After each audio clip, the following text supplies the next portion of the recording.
And in that same way, many of you have gathered here today to console and comfort each other, and you sit with each other. And I'm sure you know that there are no words. There are no words, and that the healing power of silence is sometimes the best gift that we can give. Sometimes all that friends can give each other is the gift of their presence and their silence. And sometimes just being there is all that you can do. But in the silence that we feel in our hearts and our souls, I remind myself that we are here today to celebrate Terry's life, to dance as well as to cry. And there is so much to celebrate, as we have heard. And I'd like to celebrate Terry's life by telling you my story of Terry. Some of you heard hints of this as other people spoke, that before, as a church, we moved into this building on Sunday evenings. We would meet at the Driscoll Center on the University of Toledo's campus in a huge cavernous auditorium. Some of you were there. Well, when we made the arrangements to rent that space, which we rented for 4 hours on a Sunday night, we'd have to schlep everything in and set it up and schlep it all out again at the end. As somebody mentioned, Terry came with the room. Terry was part of the deal. And the reason for that was because apparently UT had let a church use the auditorium previously, and they had gone in, and at least according to the people at UT, they had stolen a bunch of stuff. So the UT people were a little suspicious of churches, and they said, if you're going to be in there, you have to have one of our people there to make sure that you don't run off with all the stuff. So that was Terry's job. So when I first met Terry, I was the thief and he was the police officer. That was sort of the relationship that we had. And it started there, and it took about 15 minutes to move from that to being friends, and about 15 more minutes for Terry, who was watching us moving all of these things in and out,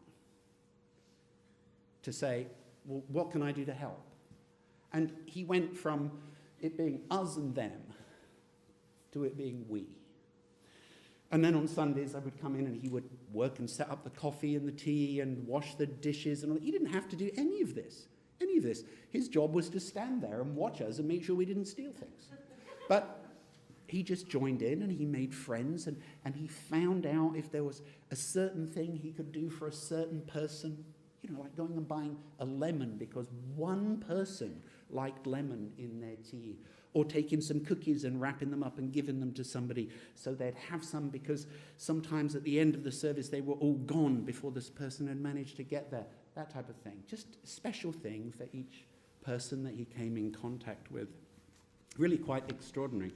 And so Terry showed me something that I had suspected for a long time and that I become increasingly convinced is true. And it's this, that for folks who are out there, they fall in love with the community of Christ long before they fall in love with the Christ of the community. And that's what happened with Terry. He fell in love with all of you, all of these folks from the University Church. He did. He just fell in love with you all. And through all of you, Christ was revealed to him. And he fell in love. But he fell in love with you first. That's how it worked. And then one day he came to me and he told me that this had happened. And he said, will you baptize me? And so I had that incredible honor and privilege of baptizing Terry. It was his baptism into the community of faith of which he was already part.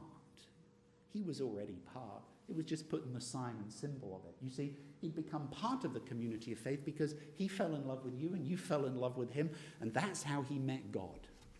You did it. Yes, you did. That was an incredibly important thing, I think, and it's an incredibly important thing for us to realize as we welcome people and we befriend people and we fall in love with them and they fall in love with us. God is revealed in our midst. That's what happened with Terry. Let's remember that. Thanks to you, this man found the God who had been reaching out to him. You made it possible. I'm so proud of you all. That's how I met Terry. Then when we moved over here, we looked at that and I said to Terry, well, why don't you just come with us and look after us here the way you used to look after us there. And so that's what he did. And so he would come in here and he would care for the building and potter around. He was obsessed. He was obsessed with fingerprints on these glass doors. He just was. And so, especially like with little children, of course, they can't even reach the railing, so they just push the glass. And Terry would be watching, and as soon as a child walked through, he was over there with his cleaning thing. He said, it looks horrible, it's covered with marks. So he would look after the building, he looked after the people, he looked after us. He did what he does best, which is to love other people. He just loved other people. And I think if you're going to leave a legacy behind, leaving behind as your legacy that you met God and fell in love with God, and you spent your life loving other people, you could do a lot worse.